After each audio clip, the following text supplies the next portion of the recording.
Hello, excuse me. Hello, everybody. Dr. Rick here, dropping in on you. Hope everybody is having a great week. I know that it has been an eventful week for me and everyone at Rick Wallace Enterprises and in the Wallace household. Good thing.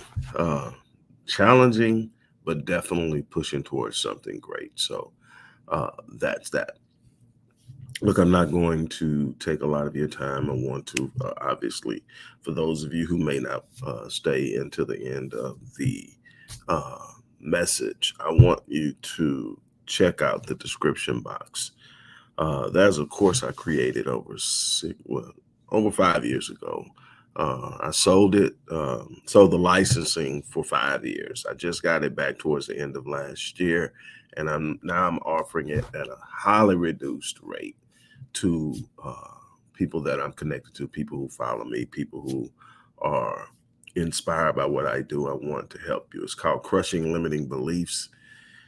Anything that you have brought with you from childhood, past experiences, or whatever that's limiting what you believe you can do in this world, this will help you crush those limiting beliefs and expand your expectations for your life.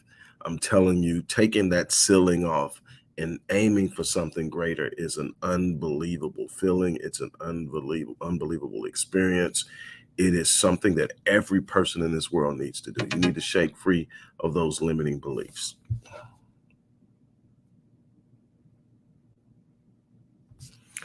Okay. What I'm going to do is I'm going to share something with you. I'm going to be as brief as I possibly can, but I want to really, really, truly connect you with the truth. Here it is. You are simply this. You are what you choose to become. The world is going to tell you that you are the sum total of your parents. You are the sum total of your background. You are the sum total of your economic reality. You are the sum total of what you were able to do academically. People will try to define you using all types of mechanisms and standards. But let me explain something to you. Ultimately, you are going to be who you choose to become. What you get out of this life will be directly associated with what you choose to become. You don't get what you want in this world. You get who you are. You get who you are. You become who you are by becoming.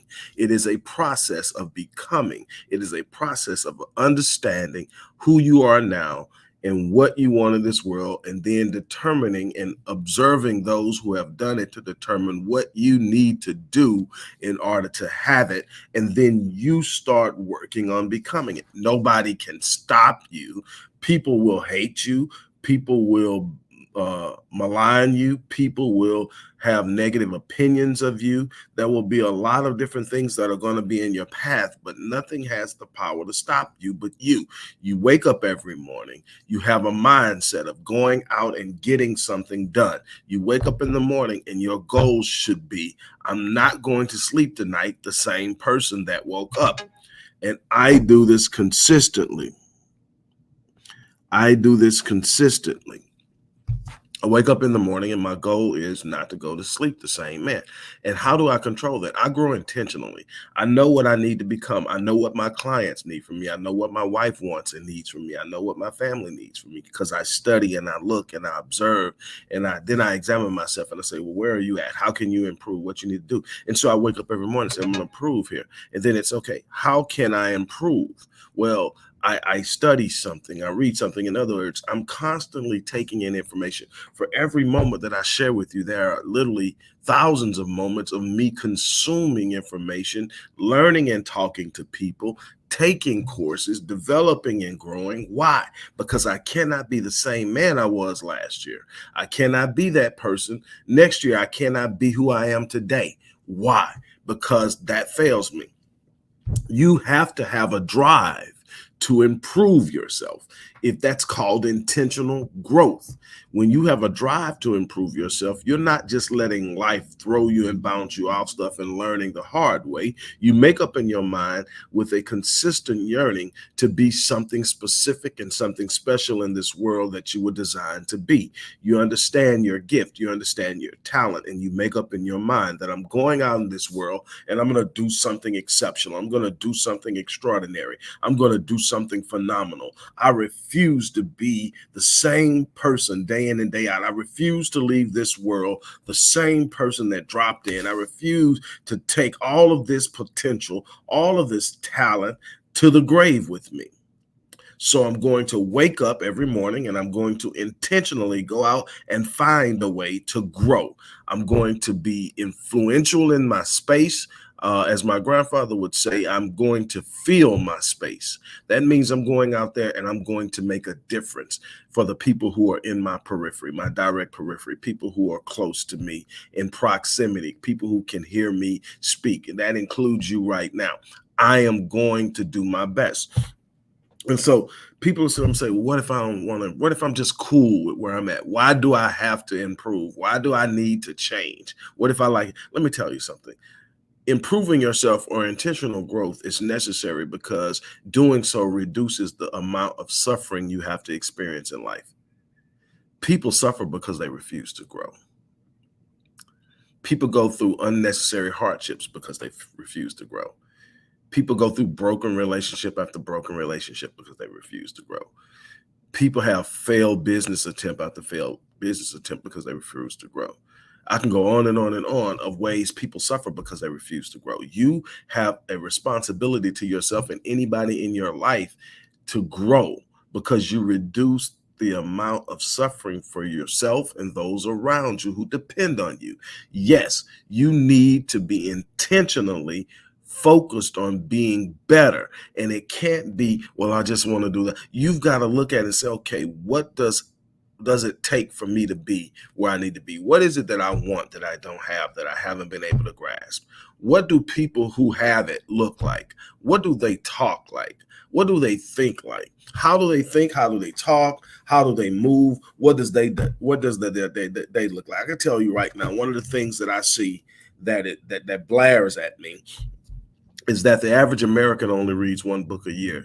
The top successful 5% in this country read a minimum of 4 books per month. That's the first thing.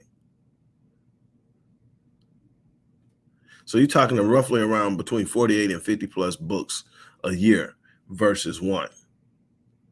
You mean to tell me that in reading those 50 books, that growth isn't taking place, growth in knowledge, growth in examination of self, growth in possibility, growth in potential? Yes, absolutely. That's the one thing I could tell you. They also wake up in the morning. They wake up in the morning and they start with a positive mindset. They wake up in the morning, they're up before the average person is up. So they're getting a head start. You're going to have to do that.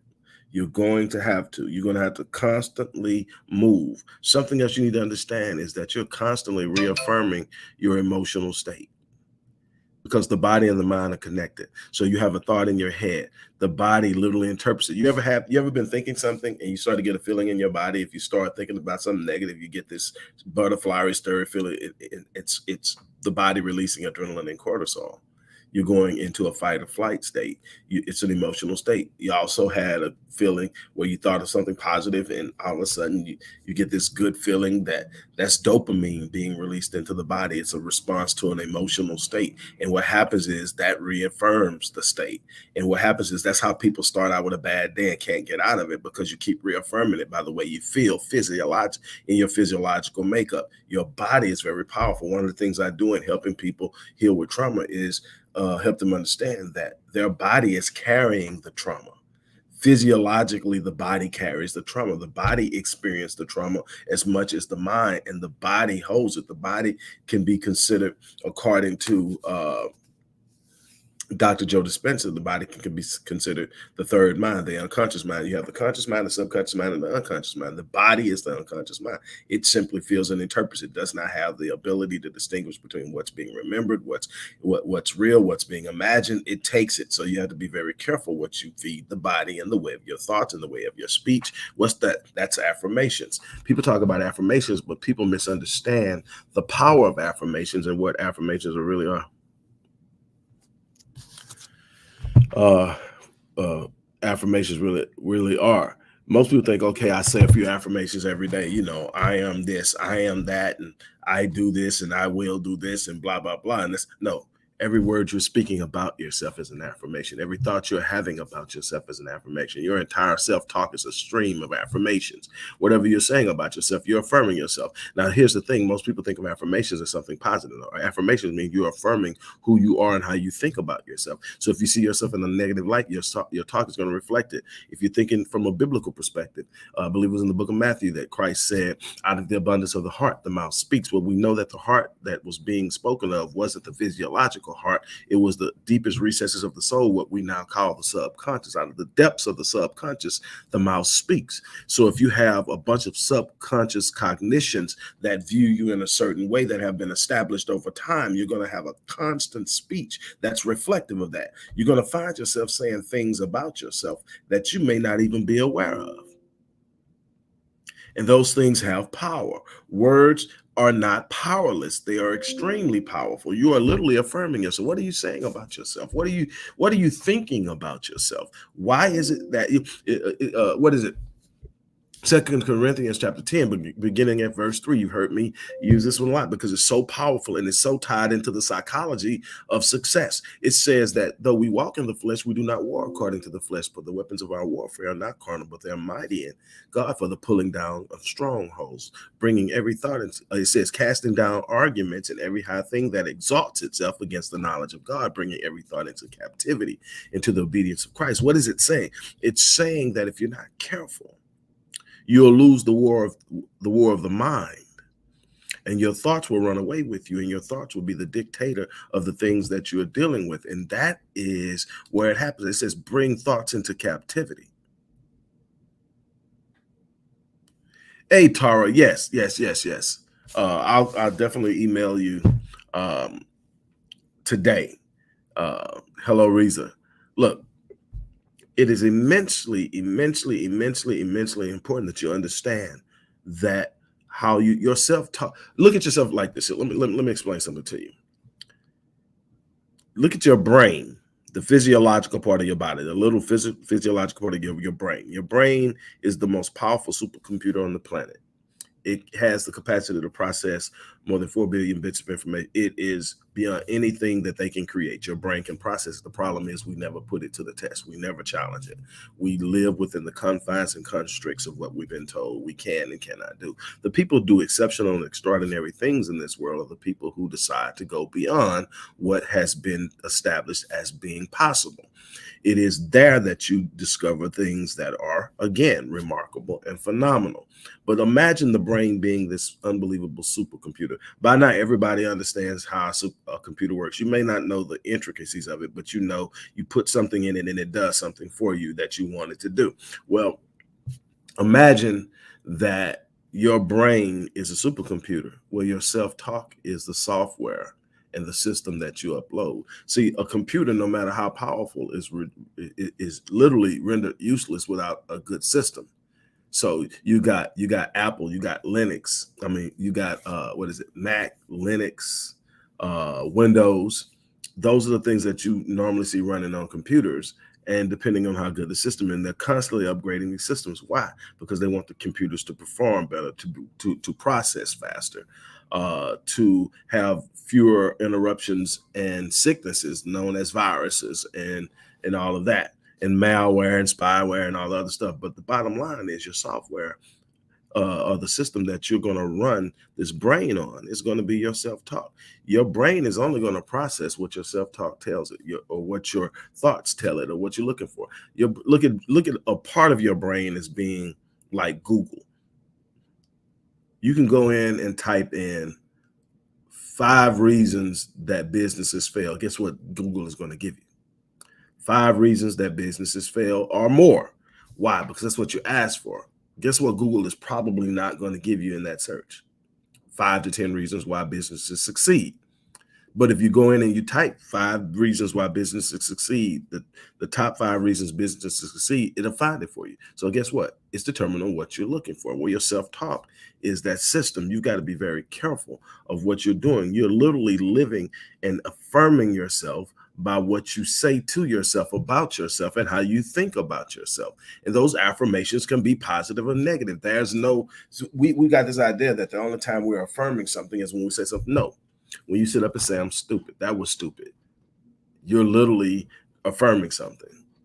When you say that was dumb, you're affirming something. When you sit up and say, I'm broke, you're affirming something. When you sit up and say, I'll never be a business owner, you're affirming something. When you sit up and say, all I've ever been is average, you're affirming something. You got to be very careful of what you say. You got to be very careful of how you speak about yourself. You've got to have an awareness of the power to establish things. See, you have the ability, whether you realize it or not, to call things that have not yet manifested themselves as though they already exist and start the process of manifestation by simply speaking and say, you shall declare a thing and it shall be established. Again, that's the law of spirituality and the law of faith and the law of attraction. All these things are working in direct harmony in the universe that God created to respond to direct will.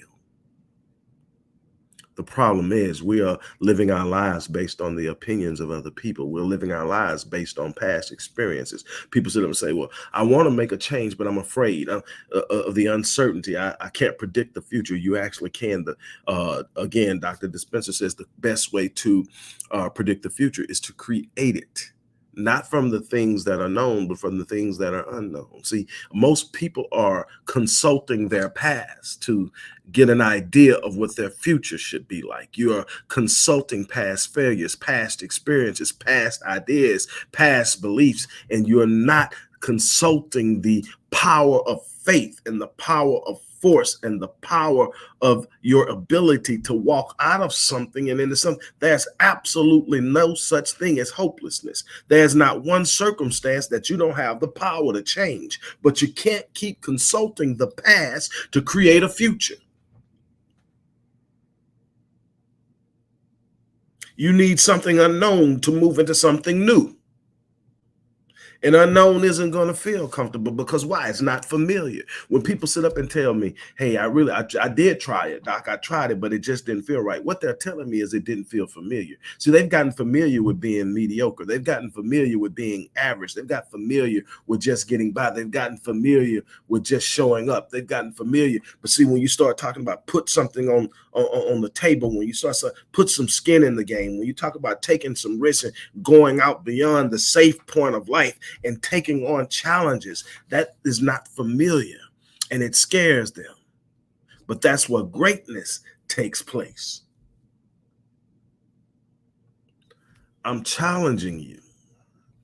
Step out from the corner of comfort and into the light of challenge and reward, and you will see that things beyond your wildest dreams will happen. I'm a little kid that grew up in the hood in a 2-bedroom shotgun house. The darn bedrooms didn't even have doors. But I dreamed. I had read the entire encyclopedia by the time I was 10. I had a vision of something beyond what I was living in. I knew it was out there. And I had no idea the things that I would accomplish and the places I would go. And, that I would be sitting here doing what I'm doing now, helping people change their lives. But I knew I had a place in this world. Even as a little kid, I knew there was something exceptional about me. And I had a place in this world where I was going to make a difference. Now I'm challenging you. It's time to step out from that. It's time to step out from being safe. Here's the crazy thing about it. You play it safe, but you still lose. Because safe is never really safe, because those are the things you don't control. I've seen people, matter of fact, I used to be in the international relocation business. Some of you have heard me tell this story before. I'm gonna tell this and then I'll be done. I used to be in the international relocation business. What I did was I expatriated and I repatriated high-level executives from companies like Enron, Nortel, uh, Nortel, EDS, Flora Daniels, Unical, are some of the more high level. Here in Houston, I repatriated the former conductor for the Houston Symphony, who was French, back to France when he retired. And that includes so many different things, from the basics of packing up household goods, but the paperwork and documents that are necessary, getting all of the benefit packages together, but making sure the entire move takes place. Whether you're expatriating to a foreign country to work for your company or you're coming back home, I did it. I was the person brought in and worked with Enron to repatriate all of their employees when Enron crashed. And I got to see firsthand people who thought they were safe go work for a company 25 years, retire, collect your 401 and your pension, and live happily ever after. I saw people who had put in 30 years and had over invested in their 401k towards Enron, which shouldn't have never been allowed to be done in the first place, but they did, and they were coming home after 30 years broke. There was one assistant who worked for a high-level executive who was making good money and had been with the company for 30 years. She was ready to retire with over $1 million. She lost it all. No thing is safe. You got to get out there and get in the game, and you got to diversify. You got to expand yourself. You got to expand your reach. I'm telling you, I saw some horror stories dealing with that and bringing those people back. It was crazy. But what I can tell you is a lot of them started new businesses. They didn't find new work. They started new businesses. They took their skill set and they decided, I'm not going to let anybody else control my destiny. I'm going to go out and I'm going to do something on my own. A couple of them I still talk to, and they're making more money now than they made when they were working for the company. But they had to believe in themselves. They had to get out of the familiar, and they had to move into the unfamiliar. They had to create a new reality, a new future with the unknown. It's scary, but it's so rewarding. On that note, I'm gonna get ready to get out of here. As I said, in the description box is a course that has done unbelievable things over the last 5 years. I sold the licensing to an institution that benefited immensely from it. But I didn't renew the license with them. I took it back, and it's mine, all mine now. And I'm passing it on to you for those. It's called Crushing Limiting Beliefs. If you're ready to start, that's a good place to start. It is definitely not the same as working with me in a one-on-one capacity, but it is a comprehensive program with over 19 lessons. Each lesson helping you work out different things that are holding you back and helping you to eliminate these limiting ideas that are keeping you from stepping out and doing exceptional work. The link is in the description box. Also, if you haven't joined the Epic Realm community of high achievers, you're missing it. We're doing it over there. Come join us. Come hook up with us. Come be a part of something special. We're making 2022 epic. On that note, I am out of here. You guys have an unbelievable day, and I plan on doing the same thing.